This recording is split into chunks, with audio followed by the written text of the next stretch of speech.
তারাবির সালাতের রাকাত বিতর্ক এড়িয়ে চলুন। রাকাত নিয়ে বিতর্ক করবেন না। 8 রাকাত 20 রাকাত নিয়ে যে মারামারি এই দেশে, এটা শয়তানের ফন্দি। চিল্লায় বলেন, এটা কার ফন্দি? আমরা 20 রাকাত পড়ি, আপনারা হয়তো 8 রাকাত পড়েন, কোনো অসুবিধা নাই। আমরা যারা 20 রাকাত আমরা পড়তেছি, আমরা 20 রাকাতের কথাই বলি। 20 রাকাত আমরা পড়বো আজীবন।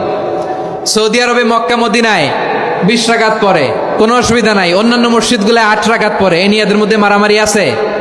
হ্যাঁ, এই জন্য রাকাত বিতর্ক এড়িয়ে চলবেন। প্রিয় ভাইয়েরা, আপনার আমল আল্লাহর কাছে কবুল হবে সংখ্যার বিচারে না উত্তমতার বিচারে? বলেন তো, সংখ্যার বিচারে না উত্তমতার বিচারে?